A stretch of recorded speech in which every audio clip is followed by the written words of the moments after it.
Hello friends, आज हम बात करने जा रहे हैं रोम के बारे में। अक्सर लोगों को ये कन्फ्यूज़न होता है कि रैम क्या है और रोम क्या है, इसका फ़र्क लोगों को समझ में नहीं आता। तो जैसे कि मैंने अपने पुराने वीडियो में बताया था कि जो रैम है वो रैंडम एक्सेस मेमोरी है, जिसमें डेटा टेम्परेरी रूप से स्टोर होता है। मतलब जब तक कंप्यूटर ऑन है तब तक उसमें डेटा होता है, और जब कंप्यूटर ऑफ हो जाता है तब उसमें डेटा नहीं होता। बट जो रोम है, रोम के मामले में बिल्कुल अलग है। इसमें डेटा जो है वो परमानेंटली स्टोर होता है, इसलिए इसको रीड ओनली मेमोरी भी कहा जाता है। जो रोम है वो एक चिप के रूप में हमारे मदरबोर्ड में सेट होता है, और हमारे रोम में जो बायोस होता है वो भी इसी रोम में होता है। अगर हम रोम के प्रोग्राम की बात करें तो रोम के अंदर पोस्ट, बूटस्ट्रैप लोडर और सीमॉस सेटअप, बायोस, ये सभी कुछ हमें इसके अंदर दिख जाएंगे। ये जो बूटस्ट्रैप लोडर होता है ये ओएस को लोड करने का काम करता है।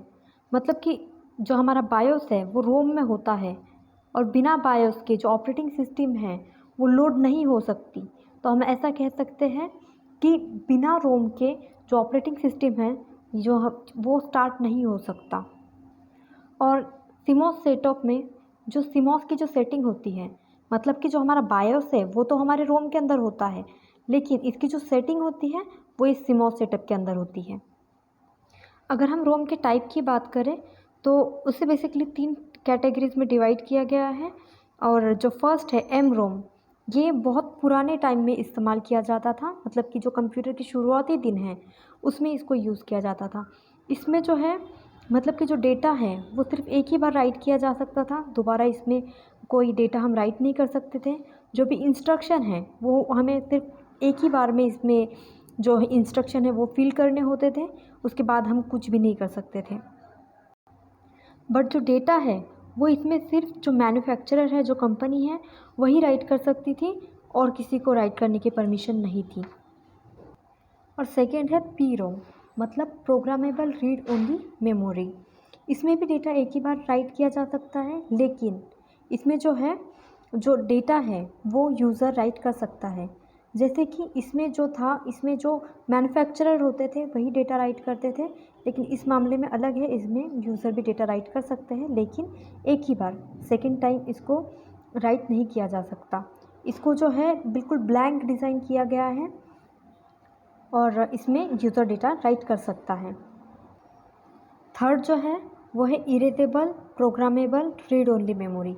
इसमें जो है हम डेटा इरेज कर सकते हैं, मतलब कि डेटा अगर हमने कुछ राइट कर दिया, उसको उस डेटा को फिर से इरेज करके फिर से राइट किया जा सकता है। लेकिन उस डेटा को, मतलब कि ऐसे नहीं कि हमने बस डेटा को डिलीट कर दिया और फिर से राइट कर लिया, ऐसा नहीं है। इस डेटा को डिलीट करने के लिए यूवी लाइट की ज़रूरत होती है, जो कि नॉर्मल यूज़र नहीं कर सकता। इसे जो है नॉर्मली इंडस्ट्रियल साइट्स में यूज़ किया जाता है, लेकिन इसका एक डिसएडवांटेज भी है। मतलब हम इस डेटा को इरेज तो कर सकते हैं, लेकिन डिसएडवांटेज ये है कि अगर हमारा फॉर एग्ज़ाम्पल हमारा डेटा जो है वो 10 बाइट का है, और हम चाहते हैं कि जो हमारा मतलब कि जो गलत हुआ है वो 1 या 2 बाइट का ही डेटा जो है वो डिलीट हो और बाकी का वैसा ही रहे, तो ऐसा नहीं होगा। हमारा जो डेटा है वो पूरा का पूरा इरेज हो जाएगा। और फोर्थ नंबर पे जो है electrically erasable programmable read only memory.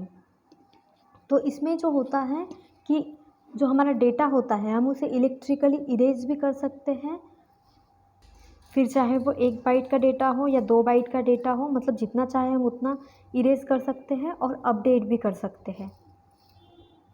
तो फ्रेंड्स, ये थी जानकारी रोम के बारे में। उम्मीद करती हूँ कि आपको वीडियो पसंद आई होगी, और जो आपको इन्फॉर्मेशन चाहिए थी वो आपको मिल गई होगी। फिर भी अगर आपको कुछ प्रॉब्लम है और कुछ सुझाव चाहिए तो प्लीज़ कमेंट बॉक्स में कमेंट कर दीजिए। मैं आपके आंसर देने की पूरी कोशिश करूँगी, और आपके प्रॉब्लम सॉल्व करने की भी कोशिश करूँगी। और ऐसे ही वीडियो देखते रहने के लिए वीडियो को प्लीज़ लाइक कीजिए और सब्सक्राइब कीजिए।